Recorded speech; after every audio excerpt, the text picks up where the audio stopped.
What's up, YouTube? It's the Action Figure Grader coming back to you with another price guide for vintage Star Wars collectibles. And this time we're going to focus on something that I know absolutely nothing about. And that's Star Wars Power of the Force coins from the vintage run, towards the end of the vintage run, where the 92 back Kenner cards came with collector coins. And there were also coins for the Droids line, the Ewoks line, and I picked out a few of them. I don't know if I included any Ewoks coins, but I think just Power of the Force and Droids coins. I just picked a smattering of recent sales, both graded and ungraded coins. And before I dig in any further, I want to do a special shout out to Eduardo P. He gave a one-time channel contribution to help pay for channel expenses. Thank you, Eduardo, for doing that. He's a good friend of mine. And I really appreciate it. It does help a lot, and it means a lot that you do that. And that's probably the third or fourth time that Eduardo has made a channel contribution. So thank you again for that. Let's go ahead and dig right in. First of all, we've got a B-Wing pilot, and this is a graded coin. These cases are obviously pretty small, but this has been graded by AFA, and this is kind of the presentation style for it. It's got the coin in kind of a recessed kind of foam piece, and it's encapsulated with the label above. And this one was graded 85 by AFA, and this one ended on July 31st, and it sold for 32 bucks plus $9 shipping. So there are some relatively inexpensive ones out there, and the B-Wing pilot is one of the most commonly produced Power of the Force figures. You can find that mint on card even for, you know, maybe 100 bucks or so, or less, depending on condition. So it doesn't surprise me too much that the coin went so cheaply. And keep in mind that it's about equal. You know, if you have a mint on card Power of the Force figure that you know is expensive, chances are the coin is also expensive just by itself, either graded or ungraded. And lots of different examples that I'm going to show you here. The next one is one that surprisingly is expensive. I didn't realize how expensive this was, but this is the Chewbacca coin. And this was ungraded. It sold for $147 plus $5 shipping. And it's really hard for me to gauge the condition of coins. I just don't know enough about them. I've given a few of them away on the channel as kind of subscriber gifts and things like that, channel giveaways. But you know, you're talking about grading currency, really. It takes a special kind of eye to be able to tell the condition of a coin. And I don't have that gift because I just don't know enough about them. But I would assume you're looking for scratches, obviously, or like any kind of defects to the metal, things like that. But whether one is going to grade 75 or 85, it's anybody's guess for me. I just don't know enough about them. But this one it looks like it had a little bit of defects, as you can see on the upper left-hand corner, right above the Falcon there. But Chewbacca, surprisingly, is an expensive mint on card, so I guess it doesn't surprise me too much that the coin can go for so much. Darth Vader is one that is produced in pretty heavy numbers on the Power of the Force 92 back. But this coin, at least this one, was not that expensive, and you can see some scratches to the right of his head there. So this one wasn't in the most pristine condition, but that still sold for 75 bucks plus $5 shipping. Next up is the Biker Scout. Now, the Biker Scout is definitely an expensive figure. And on the Power of the Force card, it can go into 4 figures very easily, upwards of almost $2,000 in very high grade or more. And so it doesn't surprise me too much that the coin is that expensive. But this one was an inexpensive one. It was ungraded. It was kind of encapsulated in one of these classic hobby-style coin cases.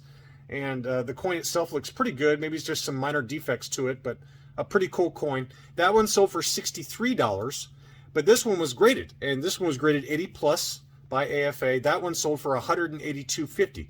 So that just shows you how much condition can play a role with the final sales price, just like with the toys, just like with the action figures. This one sold for about triple what the ungraded example sold for. There are also a lot of different prototype coins. Because this was towards the end of the Kenner run, and the heyday was kind of already past, so to speak, for the Star Wars toy line, there are a lot more prototype coins available out there. And, you know, looking at one naked without grading, I couldn't tell you what is a prototype coin versus not. And I would encourage you to maybe go check out some of the different Facebook groups. There are Facebook groups devoted solely to Power of the Force coins. And you can go check those out on Facebook. Just use the search function and type in Star Wars Power of the Force Coin Collectors Society or something like that. And I did find it pretty easily, so it's not that difficult. But this one is a prototype coin. This is a Luke Skywalker X-Wing pilot prototype coin. It was graded AFA 85, and it says small there, so I'm assuming it's a different size, maybe a different mold, who knows. I have seen other ones that have like different frosting or different types of metals being labeled on the AFA label. This one sold for pretty good money, 360 pounds or 442 US dollars plus shipping. The Imperial Gunner, we all know and love the Imperial Gunner on the Power of the Force coin. We know that that can go for $500, $600, $700, $800 or more depending on condition. The coin itself is, this one is graded uncirculated 85, so somebody actually took this one off of a mint on card 92 back and had it submitted to the grading company. And this one was $95 with $5 shipping. And so as you can see, even a U85 Power of the Force coin for the Imperial Gunner is not that expensive, because those last 17 figures were produced pretty heavily for the Power of the Force line. So pretty easy to find that one. There were a number of mail-away coins as well. So those figures that did not make it onto the Power of the Force 92 back cards that were produced by Kenner with the action figures, you could mail away to have a lot of these coins for certain characters. And I think I've got another example later on in this video where it actually includes the mailer package that Kenner sent that particular collector. And so this one is a Bib Fortuna coin, and it was graded AFA 80. And this has to be a mail away because he obviously never appeared on the Power of the Force card back. This one was listed for $500. It sold for $460. That was the best offer that was accepted, plus shipping. Next up is Yoda. This one was an uncirculated 85. And if you know your Power of the Force card backs, you know that Yoda on that card back is very, very pricey. It sells very regularly for $1,000 and over, depending on condition, of course. But this was a U85 grade, and that one sold for $257 on 26 bids plus $9 shipping. Here is the TIE Fighter palette. It's labeled as a Cat 3 coin, and usually when you see that, I always associate Cat 3, Cat 4, Cat 5 with baggies, vintage sealed baggies, whether it's heat sealed or tape sealed. There's a really good guide online that can be found really easily for vintage baggies, mail away baggies. But apparently they also do it for coins, and this is a Category 3 coin for the TIE Fighter palette. The TIE Fighter palette was another character that never appeared on an actual card back at retail with the action figure, so I'm assuming that this was a mail away. This one sold for 230 Australian dollars or 161 US dollars. Here's one for the Millennium Falcon. Again, this is probably a pretty tough one to find given the price. I'm not aware of how this one was sold. I'm assuming it also was a mail away coin. This one sold for $305. It was ungraded, 19 bids, and that one closed on July 10th. The Gamorrean Guard is a really good one to talk about because the Gamorrean Guard was a Power of the Force action figure card back, and it was only available, I believe, in New Zealand and Australia, so for that market only. And there were several characters for the Power of the Force line where they were only distributed in Australia and New Zealand, and that includes the Gamorrean Guard, the AT-AT driver, and I believe Nikto were the three. Yak Face obviously is very, very expensive on the Power of the Force card back. That one was only distributed in Kenner, Canada.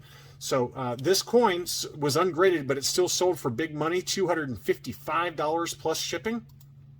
Here's one for just the AT-AT, not the AT-AT driver, the AT-AT. I don't know if this came with the AT-AT driver or not. I have seen a lot of miscoined instead of miscarded figures where the coin would be different than the actual character, and I believe the AT-AT driver often had an Ewok coin, but don't quote me on that. I'm only going on memory.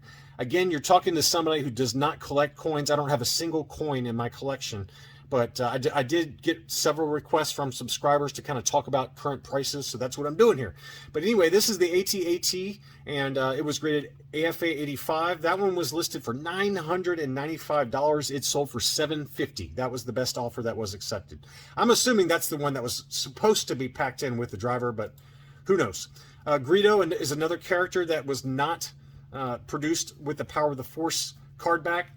This coin was graded AFA 85, and that sold for $1,295. I believe this was either a mail-away or a prototype. It's not listed as a prototype on the AFA label, so maybe it was a mail-away, but it was a very scarce one, obviously, given the price point of $1,300. And as I alluded to earlier in the video, a number of sellers, I found a number of auctions like this where the seller included a coin along with the original envelope that was sent for this item. And so this is the Luke Skywalker, and it's labeled the Rebel Leader. I'm assuming this is the Luke Farm Boy coin that was a mail away. Yeah, so this is the Luke Skywalker Tatooine, as it's labeled here, for the auction. That one sold for $208 plus $6 shipping. Princess Leia is another coin that must have been a mail away, because I am not familiar with that one, and certainly she did not appear on Power of the Force card backs, but it commanded big money. This must be one of the Category 5 coins, because this is ungraded yet still sold for almost 2,000 bones. That is a lot of money. As I talked about at the very beginning of the video, I did include, I believe, a couple of Droids coins. Here's the C-3PO coin. Obviously, this was packed in with the very bright yellow C-3PO action figure that can go for big money. We just documented one in the last Hakes auction that was graded CAS 90 that sold for, I believe, around $1,300. This coin sold for $225 plus shipping, and that was ungraded. Tig Fromm is another very popular character within the Droids line that goes for big money, mint on card. This was U85. That sold for $200. Next up is, of course, Boba Fett. Boba Fett on the Droids card back is one of the most expensive retail figures, and lately they have been commanding in high grade well into 5 figures, $10,000 to $15,000 pretty easily. I even saw one, I believe, that sold on Facebook for $18,000. That was an AFA 80 plus. So they are big money, and the coins are no exception. Here's an ungraded one that sold for $500. And then finally, actually, I think I got a few more. Yeah, I do have a few more. Here's another coin for the Boba Fett Droids action figure card back, and this coin sold for more. It was listed for $12.50. It sold for $9.50. So that's a pretty wide disparity, given that this one looks to be in pretty good condition. But again, it all comes down to timing, who's out there looking, and a lot of people who collect these coins know way more than I do about the actual condition of it. But this one sold for $500. This one sold for $750, or excuse me, for $950. So it's a pretty big price disparity. Anakin Skywalker is another figure that on the Power of the Force card back is insane money. This coin was ungraded and sold for $195 plus shipping. And then you compare that to one that was an AFA 85 plus, the exact same coin. That one sold for $625. So again, big price disparity depending on condition, just like with the action figures, both loose graded as well as mint on card. It all comes down to condition and rarity, and people are willing to pay a lot more if it's been graded and authenticated as very high grade. I hope you found this video helpful for those of you out there that collect these coins. Thanks so much for watching, and I'll be back soon.